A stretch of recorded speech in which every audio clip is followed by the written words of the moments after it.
Hello students, आप सभी का स्वागत है हमारे इस सीरीज में जिसका नाम है फिजिकल ज्योग्राफी सीरीज। जैसा कि स्टूडेंट्स, मैं यहाँ पे आपको रॉक पढ़ा रहा हूँ और मैंने यहाँ पे आपको रॉक के बारे में बहुत ही अच्छे से आपको पढ़ा रखा है, इग्निशियस रॉक। और हमारी ये सीरीज चल रही है। आशा करता हूँ आपने लेक्चर नंबर 1 पढ़ लिया होगा। इसमें मैंने इग्निशियस रॉक के बारे में बहुत ही अच्छे से आपको एक्सप्लेन किया है। आज मैं स्टूडेंट्स बात करने वाला हूँ आपके सेडिमेंट्री रॉक और मेटामॉर्फिक रॉक के बारे में। इसके बाद आपको रॉक पढ़ने की कहीं जरूरत नहीं है, राइट। उसके बाद उसके बाद मैंने इस टारगेट ले रखा है कि मैं फिजिकल ज्योग्राफी पूरे 1 महीने में आप पूरी खत्म करूंगा, राइट। आपको फिर उसके बाद फिजिकल ज्योग्राफी कहीं पढ़ने की जरूरत नहीं पड़ेगी। चलिए शुरू करते हैं, राइट। ओके, तो आज हमारा टॉपिक है सेडिमेंट्री रॉक, राइट।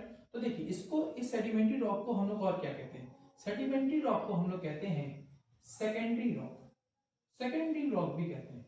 अब आप यहाँ पे ये कहेंगे कि इसको हम लोग सेकेंडरी रॉक क्यों कहते हैं? क्योंकि देखिए, ये आपकी जो सेडिमेंट्री रॉक्स होती हैं, ये आपकी बनती किससे है? इग्निशियस रॉक के मतलब इग्निशियस रॉक के कहते हैं, मतलब क्या कहते हैं, टूटने से। इग्निशियस रॉक जब आपकी टूटती है, अब या फिर ब्रेक डाउन होती है, तब ये, या फिर जब ब्रेक डाउन होने के बाद जो आपके सेडिमेंट्स बनते हैं, राइट। जो मान लीजिए कोई चीज टूटी, जैसे मैं आपको एग्जांपल देता हूँ। फॉर एग्जांपल, जैसे कि मान लीजिए ये है आपका सरफेस है, ठीक है। मान लीजिए कोई इग्निशियस रॉक है बड़ी सी, या फिर ये इग्निशियस रॉक होगी, या फिर ये मेटामॉर्फिक रॉक होगी, कोई भी रॉक होगी। जब ये आपकी टूटती है, राइट, जब ये आपकी क्या होती है? टूटती है, यानी कि ब्रेक डाउन होती है। अब आप कहोगे सर ये ब्रेक डाउन कैसे होती है? इसका आपका किसके कारण होती है? आपके एक्सोजेनिक फोर्सेस के कारण होती है। किसके कारण होती है? एक्सोजेनिक फोर्सेस के कारण होती है, राइट। ठीक है, एक्सोजेनिक फोर्सेस के कारण होती है। सर आप पूछो सर ये एक्सोजेनिक फोर्सेस क्या होते हैं? मैं सब बताऊंगा आपको। एक्सोजेनिक फोर्सेस ऐसे फोर्सेस होते हैं जो आपके मतलब धरती के आउटर फोर्सेस, धरती पे लगने वाले आउटर फोर्सेस। अब वो आउटर फोर्सेस क्या होंगे? यानी कि धरती के सरफेस पे लगने वाले आउटर फोर्सेस। अब वो क्या होंगे? जैसे कि आपके सन होगा, वाटर होगा, ये सब कुछ, ये जब आपके इस पे पड़ते हैं, राइट, तो इसके कारण ये चीज टूटती है। क्योंकि कोई भी ये सब, इसी को हम लोग वेदरिंग भी कहते हैं, राइट। ठीक है, तो जब ये आपका इसको ब्रेक डाउन होता है, तो जब इसके आपके सेडिमेंट्स एक धीरे धीरे करके, ये सब मिलियंस ऑफ ईयर्स का कमाल होता है। एक एक ये तुरंत नहीं होगा, ये बहुत स्लो प्रोसेस होता है। धीरे धीरे करके ये आपके एक क्या बना लेती है? सेडिमेंट्री रॉक बना। ये ढेर सारे सेडिमेंट्स इकट्ठा होकर के क्या बना लेते हैं? सेडिमेंट्री रॉक बना लेते हैं, ठीक है। तो इसी को हम लोग कहते हैं सेडिमेंट्री रॉक। ये सेकेंडरी रॉक इसलिए है क्योंकि इग्निशियस रॉक को क्या कहते हैं हम लोग? प्राइमरी रॉक, क्योंकि सबसे पहले मैग्मा से तो वही निकलती है, राइट। तो स्टूडेंट्स, एकदम मैं देखना चाहता हूँ क्या वीडियो सही चल रहा है कि नहीं, वो मैं चेक कर लूँ। हाँ स्टूडेंट्स, एकदम बढ़िया चल रहा है, एकदम धुआंधार चल रहा है। चलिए, तो आशा करता हूँ आपको समझ में आ गया होगा कि सेडिमेंट्री रॉक आखिर है क्या और ये कैसे आपकी बनती है। सेडिमेंट्री रॉक को जो जियोलॉजिस्ट होते हैं वो उसको बहुत ही अच्छे से पढ़ते हैं, मतलब उसको स्टडी करते हैं, ठीक है। और स्टडी ऑफ द रॉक क्या कहते, उसको क्या कहते हैं? मान लीजिए जो रॉक की स्टडी करता है उसको क्या कहते हैं? पेडियोलॉजिस्ट कहते हैं। क्या कहते हैं? पेडियोलॉजिस्ट कहते हैं। ये आपके क्लास 11 के एनसीईआरटी में बहुत अच्छे से दे रखा है, आप इसको प्लीज पढ़िएगा, ठीक है। तो आशा करता हूँ आपको सेडिमेंट्री रॉक में सब समझ में आया होगा। अब इसके हम लोग समझते हैं कि इसको जियोलॉजिस्ट इतना पढ़ते क्यों है। इसको एक तरह से फॉसिल रॉक भी कहा जाता है। क्या कहा जाता है? Fossil rock. अब इसको फॉसिल रॉक क्यों कहते हैं स्टूडेंट्स? इसके पीछे बहुत ही कारण है, और साथ ही साथ इसको पास्ट रॉक भी कहा जाता है। ओके सर, ये क्या कह रहे हो? ये कहा हमने सुना था, मैं बता रहा हूँ कैसे होता है। क्या होता है क्या होता है मैं आपको बताता हूँ। जैसे कि हमारे आज से जो आपकी हमारी जो सभ्यता अभी आए हुए कितने साल हुए? 10,000 साल हुए इंसानी सभ्यता को आए हुए। इंसानी सभ्यता से पहले कोई तो सभ्यता रहती थी, और आप जानते बहुत अच्छे से, क्या नाम था उसका? डायनासोर्स। और आपके कौन? वहां के प्लांट्स, वहां के सब कुछ, वहां के इंसेक्ट, सब अलग एक सभ्यता रहती थी। वो एक एरा अलग था, ठीक है, करोड़ों साल पहले, आपसे बिलियंस ऑफ ईयर्स पहले, राइट। तो millions of billions of years पहले। तो अब देखो, समझो, तब के समय में मान लीजिए फॉर एग्जांपल ये आपका क्या होगा? ये आपके क्या होंगे? एक एक होंगे ये dinosaur, sorry for the drawing, मेरी ड्राइंग ज़्यादा अच्छी नहीं है। और ये आपके होंगे उस वक्त के पेड़, और यहाँ तब भी उस वक्त सन होगा, होगा कि नहीं होगा? ठीक है, यही सन, राइट, ये जो सन है आपका, इस सन के अंदर क्या फ्यूल नहीं होगा? होगा। ये इसको भी फ्यूल देता होगा जैसे हम लोग को देता है सन। यहाँ पे भी फोटोसिंथेसिस क्या नहीं होता होगा? होता होगा, होता होगा ना? ठीक है, तो ये जब आपके अब ये सब विलुप्त हुए, विलुप्त हुए कहाँ गए? ये जो एनर्जी थी, जो इतना यहाँ पे फोटोसिंथेसिस होकर यहाँ पे फ्यूल बना, ये विलुप्त हुए कहाँ गए? जमीन, धरती के क्रस्ट के अंदर। ठीक है, ये इस पे ब्रेक डाउन हुए, layer by layer break down होंगे। ठीक है, लेयर बाय लेयर यहाँ पे सेडिमेंट्स इनके इकट्ठा हुए। अब देखिए ये जो सेडिमेंट्स है, अब देखिए यहाँ इस पे फ्यूल है ना, ये फ्यूल जाएगा कहाँ? आपको हमको क्वेश्चन आना चाहिए कि कोयला कैसे पैदा होता है, यही मैं बता रहा हूँ। कोल आपका सेडिमेंट्री रॉक है, कैसे?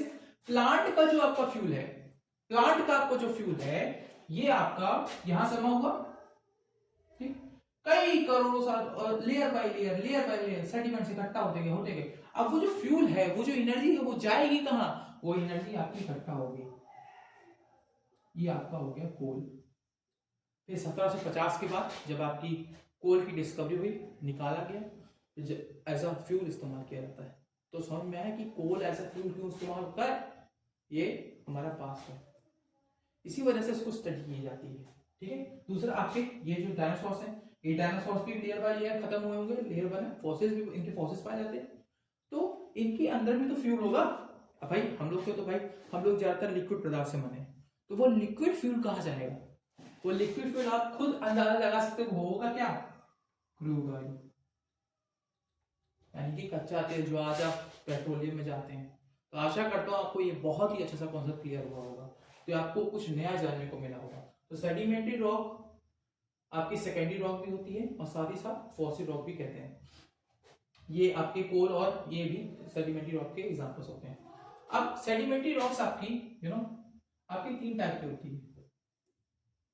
पहला पहला आपकी होती है कौन सी? पहले आपकी कौन सी होती है? आप खुद दिमाग लगाइए, आपने भी पढ़ा होगा, तो मैं आपको बताना चाहता हूँ। पहले होती है कैलेस्टिक रॉक, कैलेस्टिक सेडिमेंट्री रॉक, दूसरी ऑर्गेनिक सेडिमेंट्री रॉक, और तीसरी आपकी होती है केमिकल सेडिमेंट्री रॉक। अभी कैलेस्टिक क्या होता है? कैलेस्टिक का मतलब यही जो मैंने आपको बताया था, यानी कि जो आपके ऐसी रॉक जो आपकी इग्निशियस या मेटामॉर्फिक हो, जब उसके सेडिमेंट्स आपके टूटते हैं, यानी डिफरेंट कंपोजिशन से बने हुए, different composition of the rock के बने हुए जो सेडिमेंट्स हैं, उससे जो आपकी सेडिमेंट्री रॉक बनी है, उसी को हम लोग कहते हैं कैलेस्टिक रॉक। आशा करता हूँ आपको ये बहुत अच्छे से समझ में आया होगा। जैसे फॉर एग्जांपल आपका सैंडस्टोन, ठीक है। अब इसके बाद ऑर्गेनिक रॉक क्या होगा? ऑर्गेनिक सेडिमेंट्री रॉक क्या होगा? जिसमें क्या प्रेजेंट होता है? कार्बन, और कार्बन प्रेजेंट होता है, यानी कि उसके अंदर क्या होगा? कोल, यानी कि ऑर्गेनिक का एग्जांपल क्या होगा? कोल। सिर्फ माफी चाहता हूँ अगर आपको ठीक से दिखाई नहीं दे रहा है, सो सॉरी, बट कल आगे से ऐसा नहीं होगा, थोड़ा बहुत इनकी दिक्कत है, बट मैनेज, बस मैं जो बोल रहा हूँ उसको सुनते जाइए, आपका तभी रिवीजन होता जाएगा। केमिकल के लिए आपकी क्या होगा? लाइमस्टोन। ओके सर, केमिकल आप कैसे कह रहे हो? भाई वाटर के अंदर भी तो होता है ना कुछ, वाटर के अंदर सोल्ट पाया जाता है, ठीक, और आपका लाइमस्टोन ही पाया जाता है। तो लाइमस्टोन क्या है? एक जब आप प्रेसिपिटेट कुछ बचता है ना, तो लाइमस्टोन होता है, चूना। वाटर के अंदर डालोगे तो चूना बन जाएगा ना, पिघला करके, है ना। तो उसका कोई ना कोई तो कंपोजिशन है, वो भी आपका लेयर सेडिमेंट्री रॉक है। तो अब आप समझ गए होंगे प्लास्टिक सेडिमेंट्री रॉक क्या होता है, ऑर्गेनिक और केमिकल क्या होता है, ठीक है, राइट। आशा करता हूँ आपको बहुत अच्छे से समझ में आया होगा। अब ये हो गया आपके सेडिमेंट्री रॉक के बारे में। अब मैं आपको बताने वाला हूँ मेटामॉर्फिक रॉक के बारे में, राइट। तो आशा करता हूँ आप इसको आप एक बार देख लीजिए, और इसके बाद मैं आपको बताऊंगा मेटामॉर्फिक रॉक के बारे में, राइट। तो ओके, नाउ चलिए अब हम लोग स्टार्ट करते हैं मेटामॉर्फिक रॉक के बारे में। ओके, सो मेटामॉर्फिक रॉक आपकी मेटामॉर्फिक रॉक, राइट। सो आपकी मेटामॉर्फिक रॉक किससे बनती है? मेटामॉर्फिक रॉक आपकी किससे बनती है? मेटामॉर्फिज्म से। किससे बनती है? किस प्रोसेस से बनती है? मेटामॉर्फिज्म से। अब ये मेटामॉर्फिज्म क्या होता है? तो आप पूछेंगे कि ये मेटामॉर्फिज्म सर क्या होता है? मेटामॉर्फिज्म का मतलब होता है, फॉर एग्जांपल मैं कोई सेडिमेंट्री रॉक ले लूं, मैं ले लूं यहाँ पे आपका लाइमस्टोन। क्या ले लूं? लाइमस्टोन। ठीक है, ये सेडिमेंट्री रॉक है। अब मैं इस पे क्या करूं? मेटामॉर्फिज्म का मतलब होता है जैसे कोई आपकी रॉक है, उसमें आप खुद डिसाइड टेम्परेचर लगा दो और प्रेशर को बढ़ा दो। मैं इसलिए मेटामॉर्फिज्म लगा दूं, यानी कि टेम्परेचर इतना हाई कर दो, प्रेशर हद से ज्यादा हाई कर दो, तो उससे लाइमस्टोन किसमें बन जाएगा?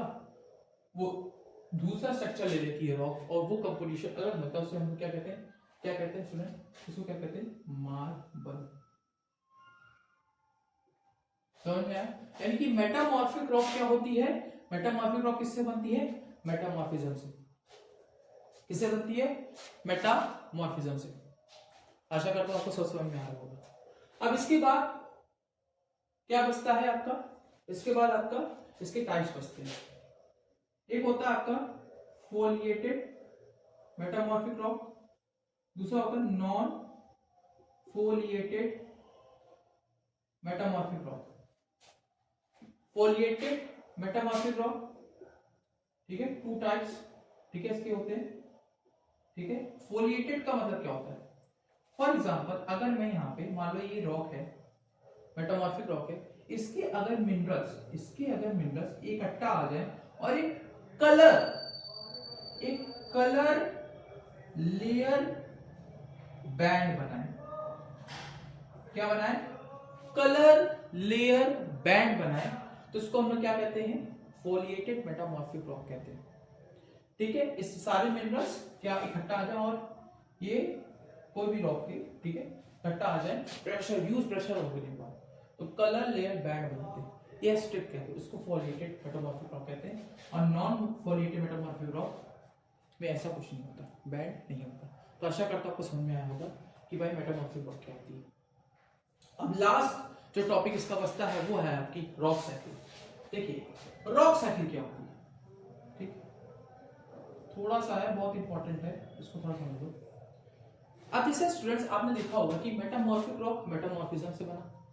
अब देखिए क्या होता है, जैसे मान लीजिए फॉर एग्जांपल ये है आपकी इग्निशियस रॉक, ठीक है,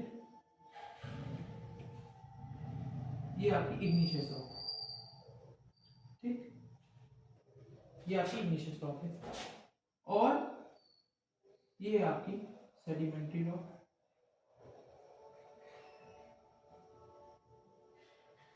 और ये है आपकी मेटामॉर्फिक रॉक।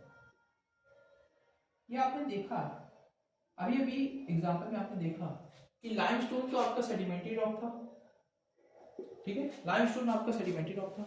तो जो सेडिमेंट्री रॉक आपका अगर मैं यहाँ पे मेटामॉर्फिज्म लगा दूं तो मेटामॉर्फिक रॉक बन जाएगी। और अगर मेटामॉर्फिक रॉक के अंदर मैं अगर मैग्नेटाइजेशन कर दूं, क्या कर दूं? मैग्नेटाइजेशन, और सेडिमेंट्री रॉक में मैं क्या कर दूं? मेटामॉर्फिज्म कर दूं। और अगर सेडिमेंट्री रॉक को, अगर इग्निशियस रॉक को अगर मैं डिसइंटीग्रेट करूं, डिसइंटीग्रेट का मतलब समझते हो तोड़ देना, तो ये सेडिमेंट्री रॉक बन जाएगी। यानी कि जो हमारी रॉक है वो एक तरह ही होती है। इग्निशियस रॉक अगर मैं डिसइंटीग्रेट कर दूंगा तो आपकी सेडिमेंट्री रॉक बन जाएगी, और अगर सेडिमेंट्री रॉक को मैं अगर मेटामॉर्फिज्म खूब ढेर सारा टेम्परेचर प्रेशर लगा दूंगा तो वो मेटामॉर्फिक रॉक बन जाएगी। और अगर मेटामॉर्फिक रॉक को अगर मैं मैग्नेटाइज कर दूंगा, यानी कि उसको खूब ढेर सारा लावा चिपका दूं, तो वो इग्निशियस रॉक बन जाएगी। और यही सेडिमेंट्री रॉक में अंदर अगर मैं लावा का मैं उसमें मिश्रण लगा दूं तो वो इग्निशियस रॉक बन जाएगी। तो आशा करता हूं स्टूडेंट्स आपको बहुत ही अच्छे समझ में आया होगा कि मेटामॉर्फिक रॉक क्या होती है, सेकेंडरी रॉक और सेडिमेंट्री रॉक्स क्या होती है, और इग्निशियस रॉक क्या होती है, और रॉक साइकिल क्या होती है। Sorry for the you know थोड़ा बहुत इनका थोड़ा दिक्कत है, बट कल से ऐसा नहीं होगा, ओके, बट थोड़ा बहुत हम मैनेज कर लीजिए। आशा करता हूं आपको समझ में सब आया होगा। तो thank you for this video, and तब तक के लिए जय हिंद, जय भारत। लाइक जरूर करिएगा, कोई भी दिक्कत है शेयर कर दीजिएगा, डाउट मैं आपको कमेंट में बता दूंगा। थैंक यू, जय श्री राम।